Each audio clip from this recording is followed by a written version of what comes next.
নমস্কাৰ বন্ধুসকল, মই আজি আপোনালোকৰ দুটা নতুন প্ৰাইভেট জব লৈ আহিছোঁ। আপোনালোকে 12 পাছ আৰু গ্ৰেজুৱেশ্যনলৈ এপ্লাই কৰিব পাৰিব।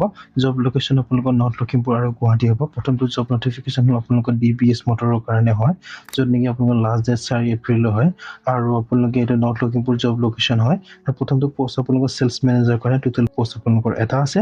পে স্কেল আপোনালোকৰ 30,000 পৰা ষ্টাৰ্টিং হ'ব আৰু টাৰ্মছ এণ্ড কণ্ডিশ্যন এপ্লাই হ'ব।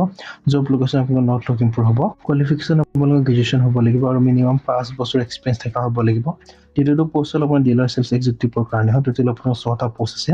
12 পাছ হ'ব লাগিব আৰু টাৰ্মছ এণ্ড কণ্ডিশ্যন এপ্লাই থাকিব আৰু জব লোকেশ্যন আপোনালোকৰ মাজুলী আৰু বিশ্বনাথ চাৰিআলি হ'ব। এডুকেশ্যন কোৱালিফিকেশ্যন আপোনালোকৰ 12 পাছ হ'ব লাগিব আৰু মিনিমাম এবছৰ এক্সপিৰিয়েঞ্চ থাকিব লাগিব। তৃতীয়টো পোষ্ট হ'ল আপোনালোকৰ এছিষ্টেণ্ট কেচিয়াৰৰ কাৰণে হয়। টোটেল পোষ্ট আপোনালোকৰ এটা আছে আৰু পে স্কেল আপোনাৰ 8,000 পৰা ষ্টাৰ্টিং হ'ব আৰু টাৰ্মছ এণ্ড কণ্ডিশ্যন এপ্লাই আছে। জব লোকেশ্যন আপোনাৰ নৰ্থ লখিমপুৰ হ'ব। এডুকেশ্যন কোৱালিফিকেশ্যন আপোনাৰ গ্ৰেজুৱেশ্যন হ'ব লাগিব। যোনবিলাক ফ্ৰেছাৰ্ছ হয় সিহঁতে এপ্লাই কৰিব পাৰিব, কোনো এপ্লিকেশ্যন ফিজ নাই। আপোনালোকে নটিফিকেশ্যন এপ্লাই কেনেকৈ কৰিব? যোনবিলাকে ভাবিছে এপ্লাই কৰিম বুলি, তেখেতসকলে এইটো ইমেইল এড্ৰেছত নিজৰ CV-টো পঠিয়াব লাগিব আৰু ডেট অফ ইণ্টাৰভিউ হ'ল আপোনালোকৰ 4 এপ্ৰিলৰ তাৰিখে হয় আৰু টাইম আপোনালোকৰ 10:30 হয়।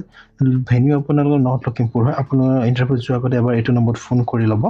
মই এতিয়া আপোনালোকৰ দ্বিতীয়টো ৰিকুৱাৰমেণ্টৰ কথা কৈছোঁ। দ্বিতীয়টো ৰিকুৱাৰমেণ্ট আপোনালোকৰ জ্যোতি ফাৰ্মাচিউটিকেল কোম্পানীৰ পৰা আহিছে, য'ত নেকি আপোনালোকৰ জব লোকেশ্যন গুৱাহাটীত হয়। আপোনালোকৰ ডেট আপোনালোকৰ চেম তাৰিখে হয়, মানে 4 তাৰিখে আছে। প্ৰথমটো যিটো 4 তাৰিখে আছিলে এইটো 4 তাৰিখে হয়।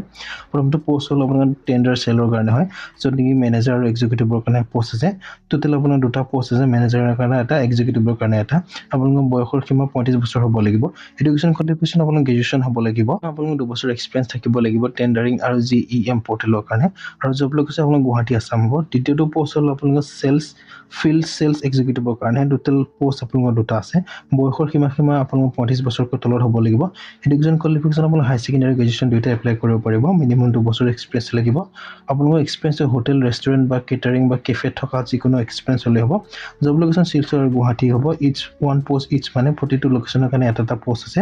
তৃতীয়টো পোষ্ট হ'ল আপোনালোকৰ ছাৰ্ভিচ ইঞ্জিনিয়াৰৰ কাৰণে হয়, য'ত নেকি পোষ্ট আপোনালোকে দেখিছে যে দুটা আছে।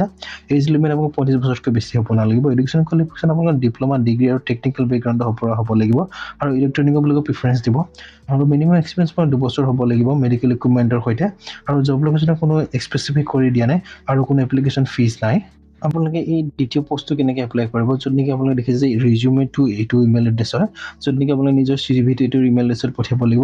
আপোনালোকে এইটো 4 তাৰিখৰ আগতে এপ্লাই কৰি দিব আৰু বন্ধুসকল যদি ভিডিঅ'টো ভাল লাগিলে লাইক কৰিব আৰু চেনেলটো ছাবস্ক্ৰাইব কৰিবলৈ নাপাহৰিব।